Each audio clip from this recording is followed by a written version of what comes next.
Hello aspirants, welcome to AKSIAS academy daily current affairs. So ముందుగా నేను ఇచ్చినటువంటి క్వశ్చన్ల answer కనుక చూస్తే 1 and 3 అవుతుంది. ఇక్కడ అనౌన్స్మెంట్ యూపీఎస్సీ అడ్మిషన్స్ మీరు 2026 కోసం చూస్తూ ఉంటే, అట్లాగనే group 1 and group 2 for both Andhra and Telangana admissions కోసం కనుక మీరు చూస్తూ ఉన్నా, otherwise if you're looking for mentorship దయచేసి కింద నెంబర్కి కాల్ చేయండి, will give you all the details. ఇక ఈరోజు టాపిక్ వచ్చేసి మహమ్మద్ అజారుద్దీన్ని మినిస్టర్గా ప్రకటించింది తెలంగాణ ప్రభుత్వం. అయితే ఈయన ఆల్రెడీ జూబ్లీ హిల్స్లో ఎమ్మెల్యేగా పోటీ చేసి ఓడిపోయారు. ఇప్పుడు జూబ్లీ హిల్స్లో ఉన్నటువంటి ఎమ్మెల్యే గారు మరణించినటువంటి కారణంగా ఈ ప్రాంతంలో జూబ్లీ హిల్స్లో ఉప ఎన్నిక జరగబోతోంది. సో అజారుద్దీన్ గారు గతంలో పోటీ చేసి ఓడిపోయారు. అయితే ఇప్పుడు ఈయన్ని ఎమ్మెల్సీగా అప్రూవ్ చేశారు.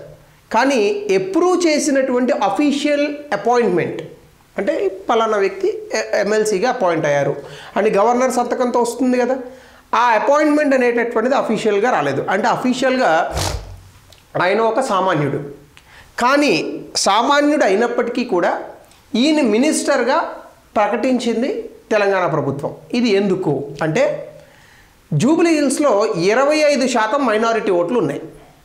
Out of 3.6 lakhs total votes 25% minority ఓట్లు ఉన్నాయి. ఈ మైనారిటీ ఓట్లను ఎట్లయినా ప్రభావితం చేయడానికే ఈ మూవ్ చేశారని చెప్పేసి మనకి అపోజిషన్ పార్టీ బీజేపీ ఆరోపిస్తుంది.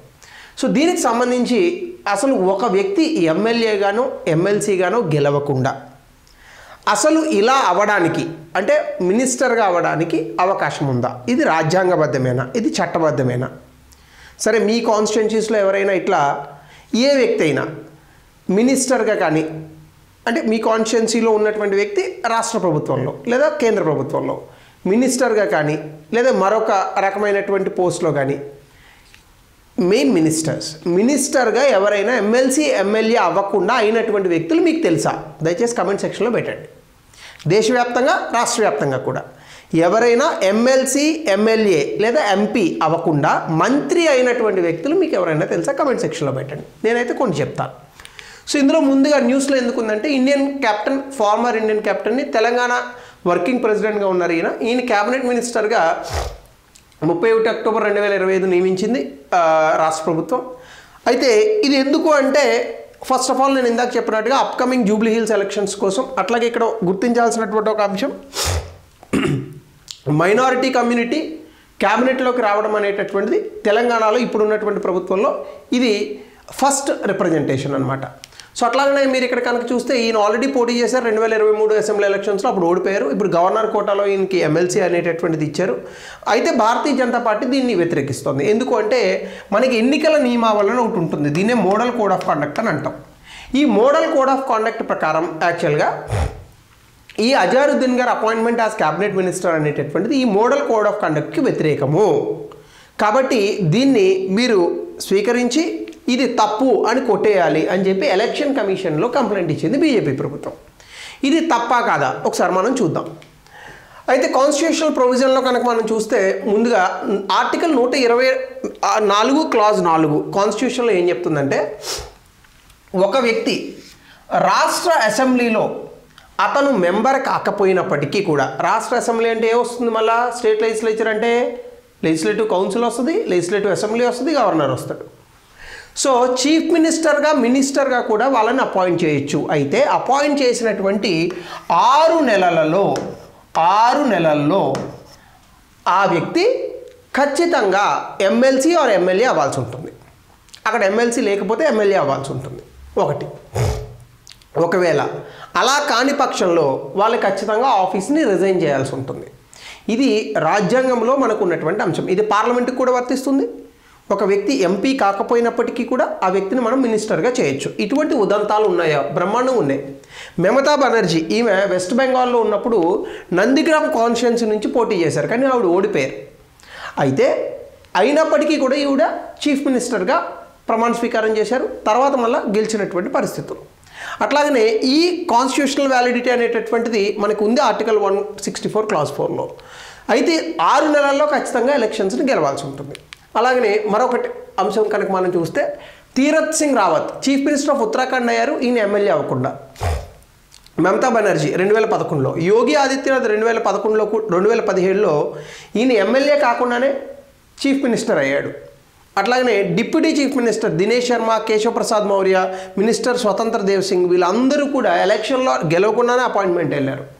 ఈవెన్ ఇప్పుడున్నటువంటి ప్రైమ్ మినిస్టర్ నరేంద్ర మోడీ గారు కూడా ఇనీషియల్గా ఆయన చీఫ్ మినిస్టర్ అయినప్పుడు ఎమ్మెల్యే కాదు. మీరు చూసుకోండి కావాలని అనుకుంటే. అలాగే భారతదేశానికి గొప్ప సేవలు అందించినటువంటి ప్రధానమంత్రి ఎవరైతే ఉన్నారో ఆయన ఒక్కసారి కూడా ఎలక్షన్స్లో గెలవలే. ఎవరు? మన్మోహన్ సింగ్. ఆయన రాజ్యసభ నుంచి అపాయింట్ చేశారు. అఫ్కోర్స్ ఈ కోవలోకి రాదు, కొంచెం స్లైట్లీ డివియేటెడ్. ఇంకా ఇలాంటి వ్యక్తులు ఎవరైనా ఉంటే దయచేసి కమెంట్ సెక్షన్లో తెలపండి, సో దట్ ఇంకా తెలియని వాళ్ళు తెలుసుకుంటారు. సో అట్లానే మీరు చూస్తే దీనికి సంబంధించి ఇంపార్టెంట్ సుప్రీంకోర్టు కేసులు ఉన్నాయి. Harsharan Varma versus Tribhuvan Narayan Singh. Tribhuvan Narayan Singh chief minister of ఉత్తరప్రదేశ్లో తీసుకొచ్చారు, లెజిస్లేచర్ ఆయన పార్ట్ అవ్వలేదు. సో ఇక్కడ ఏంటంటే నాన్ లెజిస్లేచర్లో ఉన్నటువంటి వ్యక్తిని సీఎంగా అపాయింట్ చేశారండి. అయితే సుప్రీంకోర్టు అపాయింట్మెంట్ కరెక్ట్ అని చెప్పింది, ఎందుకంటే ఇది రాజ్యాంగంలో క్లియర్గా ఇచ్చారు. అంటే ఒక వ్యక్తి లెజిస్లేచర్లో లేకపోయినప్పటికీ కూడా ఆ వ్యక్తిని మనం సీఎంఓ, మినిస్టర్గానో, పిఎంఓ, మరొక కేంద్ర మంత్రిగానో చేయొచ్చు. కానీ 6 నెలల వ్యవధిలో ఆ వ్యక్తి లెజిస్లేచర్లో భాగం కావాలి. సో ఇట్లాగనే ఇప్పుడు a person who is not MLA or MLC or who has lost an election can be appointed as chief minister. Even ఇది ఆంధ్రప్రదేశ్లో కూడా జరిగింది. గత ప్రభుత్వం కాక ముందు ఉన్నప్పుడు చంద్రబాబు నాయుడు గారు గెలిచినప్పుడు వాళ్ళ అబ్బాయి లోకేష్ అనేటటువంటి ఇప్పుడు ఎవరైతే ఉన్నారో ఆయన ఎమ్మెల్సీగా ఉంటూ చాలా మంత్రిత్వ శాఖలను తీసుకున్నారు. సో ఇప్పుడు అదే జరుగుతుంది. అయితే ఇప్పుడు బీజేపీ చెప్పేటటువంటిది ఏంటంటే ఆయన అసలు ఎమ్మెల్సీ కూడా కాదు, అయినప్పటికీ వీళ్ళు అపాయింట్ చేశారు. అయితే ఇది ఎలక్షన్స్ని ప్రభావితం చేస్తుంది అని చెప్పి కేసు పెట్టారు ఎలక్షన్ కమిషన్ ఆఫ్ ఇండియాలో. ఫర్ ఎగ్జాంపుల్ ఇప్పుడు election commission of India model code of conduct rule చూపించి కొట్టేసింది అనుకుందాం. అయినా కూడా ఆయన ఎమ్మెల్సీ రేపు వచ్చినా ఆయనకి మేము మినిస్ట్రీ పదవి ఇస్తామని ఓపెన్గా చెప్పేసినట్టేగా. సో ఇప్పుడు ఆల్రెడీ ఎలక్షన్ ఇన్ఫ్లుయెన్స్ అయిపోయింది కదా. సో ఇదే మన డెమోక్రసీ, ప్రజాస్వామ్యంలో ఉన్నటువంటి మనకున్నటువంటి ప్రజాస్వామ్యం తాలూకా పరాకాష్ట ఇది. సో అందుకే ప్రజాస్వామ్యానికి కూడా కొన్నిసార్లు వికృత రూపాలు ఉంటాయి. ప్రజాస్వామ్యానికి ఉన్నటువంటి వికృత రూపమే ఇది. ఎందుకు అంటే మన ప్రజాస్వామ్య విలువలను పాటిస్తూ చట్టాలను అనుసరిస్తూ కూడా మ్యానిపులేట్ చేయొచ్చు. సో ఇప్పుడు అసలు మోడల్ కోడ్ ఆఫ్ కాండక్ట్ అంటే ఏంటి? అన్ని పార్టీలు కలిసి స్వచ్ఛందంగా ఒప్పుకున్న డాక్యుమెంట్, అందుకే ఇది కన్సెన్సస్ డాక్యుమెంట్ అని అంటారు. అంటే అన్ని రాజకీయ పార్టీలు స్వచ్ఛతంగా ఒప్పుకునే ఎలక్షన్ సమయంలో మేము ఈ నియమావళిని పాటిస్తామని. అయితే election commission article 324 of the constitution ప్రకారం ఏర్పడినటువంటి సంస్థ. వీళ్ళు ఎలక్షన్స్ని సూపర్వైజ్ చేస్తారు, డైరెక్ట్ చేస్తారు, కంట్రోల్ చేస్తారు. సో ఈ సమయంలో ఎలక్షన్స్ని ఇన్ఫ్లుయెన్స్ చేయకుండా ఈ రకమైనటువంటి నియమావళిని తీసుకొచ్చారు. అయితే ఇది ఎప్పటి నుంచి వస్తుంది? ఎలక్షన్ డేట్ అనౌన్స్ చేసిన దగ్గర నుంచి రిజల్ట్స్ డిక్లేర్ చేసేంత వరకు మోడల్ కోడ్ ఆఫ్ కాండక్ట్ అనేటటువంటిది వస్తుంది. అయితే దీనికి కొన్ని రెస్ట్రిక్షన్స్ ఉన్నాయి. గవర్నమెంట్ ఏ రకమైనటువంటి ఆర్థికపరమైనటువంటి స్కీములు కానీ గ్రాంట్లు కానీ ఇవ్వకూడదు.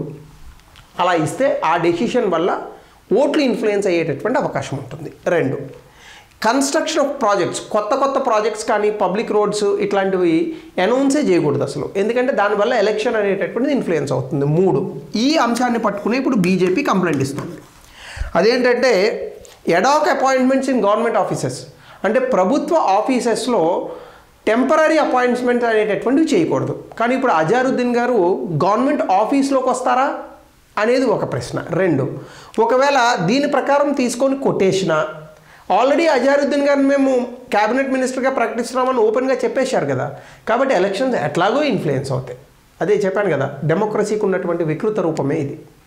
సో కాబట్టి ఈ రకంగా మనకు ఉన్నటువంటి రూల్స్ అండ్ రెగ్యులేషన్స్ని కూడా మనం కొన్నిసార్లు యూజ్ చేయొచ్చు, అవి పక్కకి వెళ్ళినా కూడా దాని తాలూకా ఫలాలను పొందొచ్చు. అందుకే కాన్స్టిట్యూషన్ మీద, పాలిటీ మీద గట్టి పట్టు ఉండాలి. రాజకీయంలో ముఖ్యంగా రాజకీయ నాయకులకు అది ఉంటుంది. మనం ఏం తెలియదు అని అనుకుంటాం, రాజకీయ నాయకులకు వాళ్ళకే బాగా తెలుసు. Because experience, that is more important. So దీనికి రిలేటెడ్గా ఒక క్వశ్చన్ ఇచ్చాను, దయచేసి దీనికి ఆన్సర్ని తెలపండి. Very easy question. అట్లాగనే discuss the role of election commission in the light of evolution of MCC. గతంలో ఇచ్చినటువంటి ప్రశ్న 200 పదాల్లో రాయండి. సో ఇందాక నేను అడిగినట్టుగా ఇలా ఎవరు ఉన్నారు అనేటటువంటి దయచేసి కమెంట్ సెక్షన్లో తెలపండి. So thank you, have a good day.